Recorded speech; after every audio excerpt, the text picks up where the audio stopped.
bertujuan adalah menambahkan unsur hara pada tanaman dengan sasaran tanaman sehat dan produksi tinggi.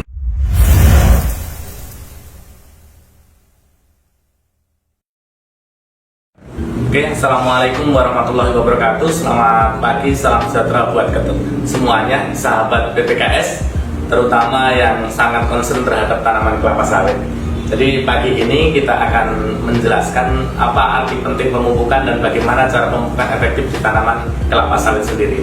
Jadi pemupukan pada tanaman kelapa sawit bertujuan adalah menambahkan unsur hara pada tanaman dengan sasaran tanaman sehat dan produksi tinggi. Oke, ada kata kunci tadi, tanaman sehat dan produksi tinggi. Jadi ketika banyak jenis pupuk yang ada di Indonesia ini, berbagai macam jenis unsur haranya, karena pengertian pupuk setiap mengandung unsur hara 1 atau 2 unsur hara itu sudah dibilang pupuk, dan tentunya tidak beracun bagi tanaman.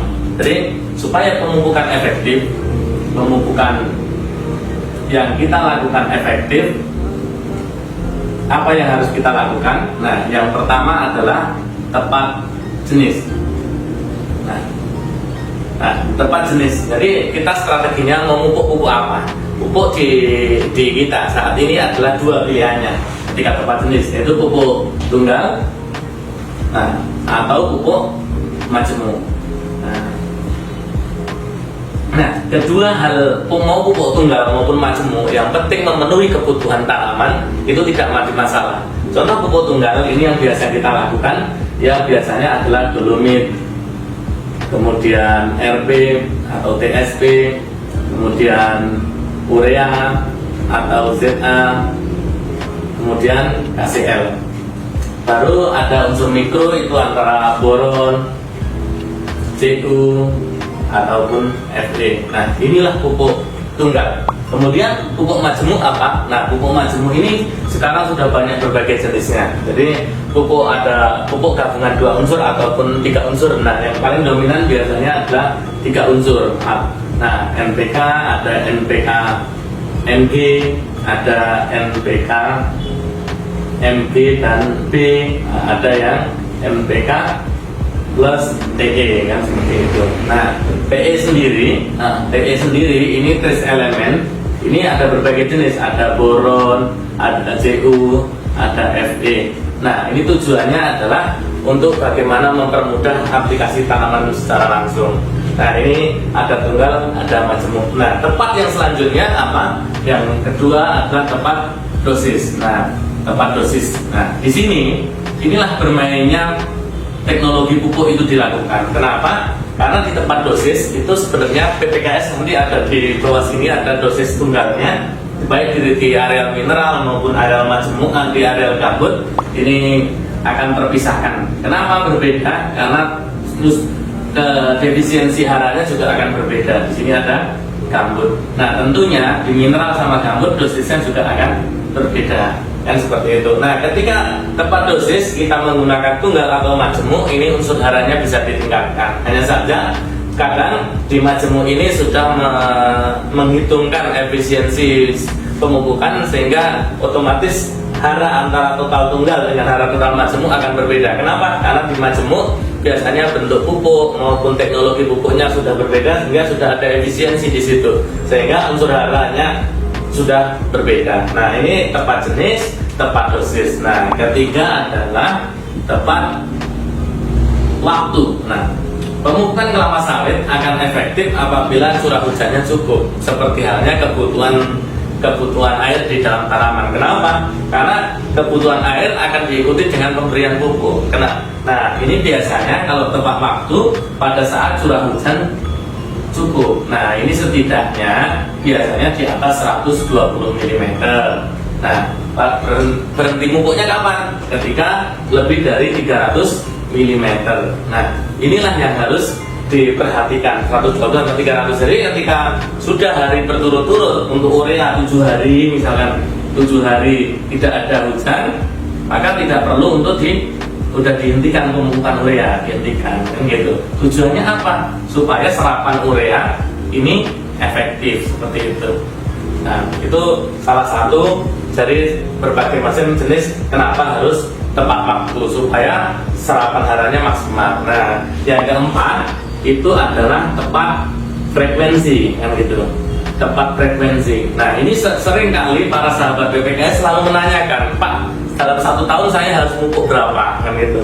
Nah, kalau waktunya bisa sepanjang tahun, silakan Bapak aplikasi setiap 1 bulan sekali dengan dosis yang disampaikan di sini tadi, tepat dosis, itu silakan, nggak ada masalah. Tetapi ketika kita berpikir untuk efektivitas dan efisiensi biaya untuk penaburan, maka seyogyanya minimal itu ada 2 semester, minimal 2 semester dari periode Januari sampai dengan Juni dan periode Juli sampai dengan Desember. Nah, biasanya Januari sampai dengan Juni dengan berdasarkan pola hujan itu adalah di Februari Maret, sedangkan di sini ada di periode September sampai Oktober, kan seperti itu. Nah, tadi udah tepat jenis, tepat dosis, tepat waktu, tepat frekuensi. Nah, kemudian yang kelimanya itu adalah caranya, yaitu tepat urutan pemupukan.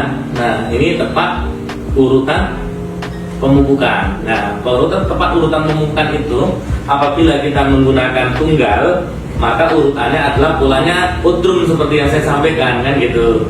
Hanya saja O-nya di sini adalah organik, itu adalah suplemen. Apabila kadar C organik tanahnya itu di bawah 2%, itu ya sebaiknya akan diaplikasikan organik. Namun kalau di atas 2%, lebih baik drum pun juga nggak apa-apa. Drum ini tadi saya sampaikan dolomit, terus RP ataupun DSP, terus urea dan MOP. Nah, selanjutnya plus mikronya seperti itu. Nah, inilah pola yang pertama. Sedangkan kalau pakai majemuk itu urutannya adalah menggunakan pola dolomit dan NPK seperti itu. Nah, ini salah waktu yang paling baik.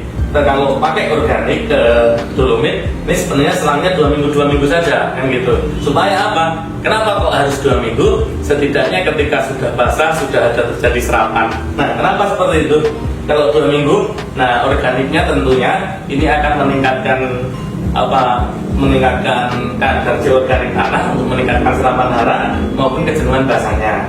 Nah, kemudian dolomit tentunya selain MG memang kebutuhan penting untuk klorofil, sedia memiliki kandungan Ca yang fungsinya untuk meningkatkan pH tanah. Karena pH terbaik tanaman kelapa sawit itu kisaran ya di atas 5, kan gitu, di atas 5. Dan ketika di bawah 5 maka wajib ini harus diberikan dolomit terlebih dahulu. Nah, kemudian setelah itu RP. Nah, P ini kita ketahui bersama untuk ATP dan ADP untuk bagaimana energi, bagaimana menyusun perbanyakan akar.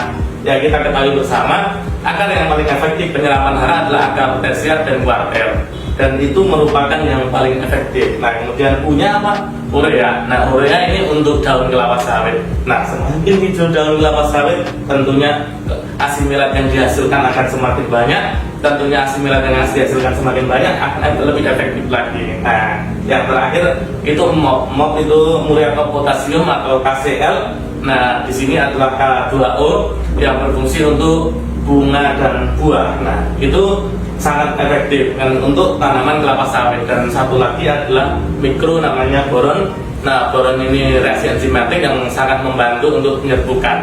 Nah, sebenarnya kebutuhan pupuknya hanya ini, hanya teknologi pupuknya saat ini sudah berkembang ke arah majemuk. Nah, pupuk majemuk terbaik seperti apa? Nah, sebenarnya tergantung teknologi dari perusahaannya. Jadi bapak-bapak dan ibu para sahabat BPKS, mungkin sekilas ini bagaimana kita dapat melakukan pemupukan efektif.